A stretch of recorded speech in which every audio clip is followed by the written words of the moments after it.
You know that feeling you get when, nope, not gonna do it. This clogged sink of a movie doesn't even deserve an intro. Solo, a Star Wars story, is a travesty of source material and demoralizes nostalgia for the sake of its own progressive Marxist utopian cult that apparently Kathleen Kennedy, the showrunner for Star Wars, has been sipping since she took over the franchise. Spoiler alert, Solo sucked, don't watch it. I'm Ben Davies, this is Pure Hollywood.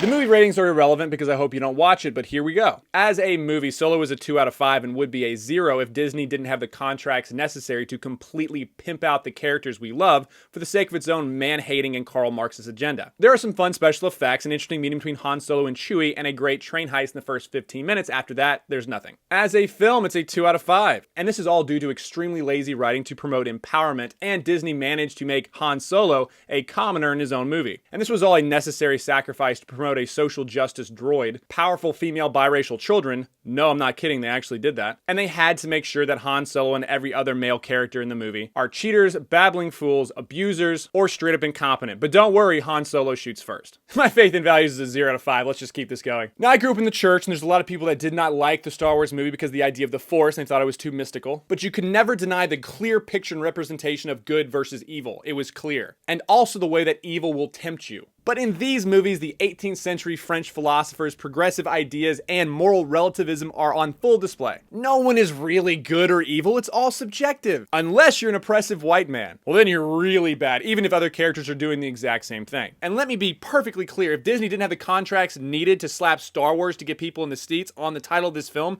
this story wouldn't get enough funding to have a short film done in Wisconsin. This movie would be nothing without the source material, the name, and the fans that are loyal to it. That's it. Now here's the first reason why this movie sucks. It's not empowering, it's flag waving and pimping out for the sake of profit. Despite what they tell you, this is not the first movie with an awesome female lead character. This is not the first movie that features a non-heterosexual lead. Very similar to the lie that Black Panther was the first African-American superhero lead. No, it wasn't. There were multiple films. The execs are literally just playing off of hatred, saying, we can finally do this because we've been oppressed, we can break these norms. And also virtue signal at the exact same time saying, look how brave we are for doing this. All these lies just to stir up uninformed lefties and destroying movies in the process. They literally use sexuality and political sentiment to try to entice the audience, not by making great characters or a good movie. You want to know my favorite non-heterosexual character in movies? Silva in Skyfall. No one used the character's sexuality to promote the film, and no one was boycotting after they saw it, because it was just a great character and it fit. When the writer of the movie was asked whether his character was homosexual, he was like, you could read that into it. I mean, the option was there. We just really wanted Bond to feel uncomfortable because no one cares who this character slept with. My God, no one cares. But the same tactic was used to promote this movie by having the first self-made female droid who's literally an Antifa member. But this is not the first female droid. This just happens to be the first female droid that walks with an overweight, sassy walk and spends the entire movie vomiting victimhood mentality over her comrades in arms. And then we have Lando. This isn't a backstory of one of our favorite characters in Star Wars, because we're Disney, we got something better for you. Now Lando has sex with men, women, and droids. Guess what? He's a pansexual. When you force in characters like this, it also makes it completely unbelievable. In the only good scene in the movie, there's a train heist where one of the heist members' wife sacrifices herself because there's an enemy that's beating them down, a super powerful villain named Enfys Nest. It's heartbreaking, it's awesome, the villain is so intimidating, you're waiting for them to clash together at the end. But what does Disney do when they finally clash and you're waiting for the big fight? They take off their helmets, and it turns out the leader of Enfys Nest is actually a biracial female child. And guess what? Her band of misfit outlaws are just people who have all been victims of the horrible patriarchy and capitalist system. I'm not kidding. Disney actually did this. And guess what? The guy whose wife was killed, who sacrificed herself because of these children, it's like, oh, it's cool. You were oppressed? I understand. We're good, right? Right? What? And it's not empowering to make characters like this. All it is lazy writing and bad storytelling. Do you want to know what made Han Solo, and I'm talking about Harrison Ford's Han Solo, the most beloved Star Wars character voted in the franchise, and the 4th highest rated movie character of all time according to Ranker? He is the cocky, confident, heroic mess of a man that shoots first and wins the girl. Now this is 2018. Now he's an abandoned, bewildered prick of a person who no child watching this movie today will ever remember. No one will forget the original Han Solo. Seems like I'm making much ado about nothing. Well, let's look at the writers and creators of these new movies. The second reason Kathleen Kennedy and Disney are completely ruining Star Wars is because they don't care about why we loved the movies. They care about what they want to see in movies. In an interview, Kathleen Kennedy, an open feminist, said she doesn't need to cater to male fans. Of course you feel that way, Kathleen, and that's a great move to completely forget about half of your audience and the most devoted fans you have. Oh, and here's Chris Wenz, one of the writers of the new Star Wars. He said, in case you couldn't read into it enough, quote, "Please note that the Empire is a white supremacist human organization." Gee, it sure sounds like he's just trying to write the best story possible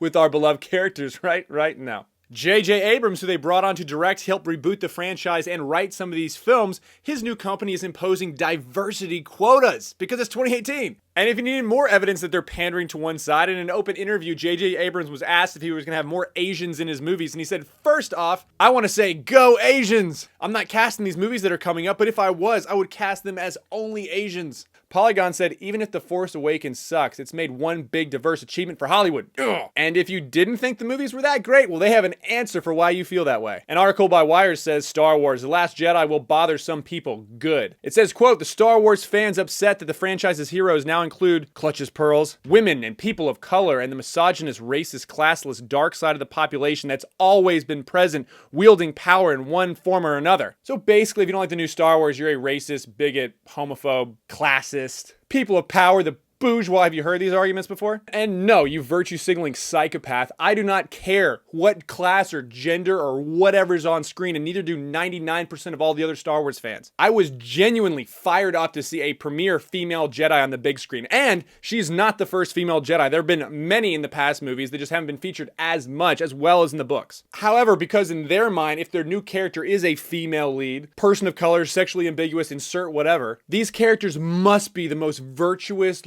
loving, wonderful, empowering characters ever put to screen. And in doing so, you make any character unrealistic, unlikable, and completely forced. And this happens in movies all the time. Everyone loved Daisy Ridley. What we didn't like was her never failing and them completely ruining the rules of the Force and the world for the sake of making her as perfect as possible. We didn't like her flying the Millennium Falcon instead of Han Solo with absolutely no training whatsoever. We didn't like her beating a Sith Master with a lightsaber with no training. Using the Force with no training. Beating Luke Skywalker, who according to George Lucas was the most powerful Jedi in history, with no training. Lifting a mountain of rocks with the Force to save the day with no training, beating Kylo Ren twice with no training, who is currently the only villain. I ask you, what is the point of any of it? Are you going to worry about her fighting Kylo Ren in the third movie? No. You made a hollow out, predictable Mary Sue that we're going to have to follow and deal with now for the next couple movies. And she could have been awesome if you were willing to just say some people have to work for it. You can't make the audience like somebody by making them perfect. But hey, this is movie communism. If you just want the Force or a lightsaber, you can have it. And thirdly, do you want to know the clearest way to tell that I'm right about these films? That they are merely molesting brilliant intellectual property for the sake of their own political ideologies?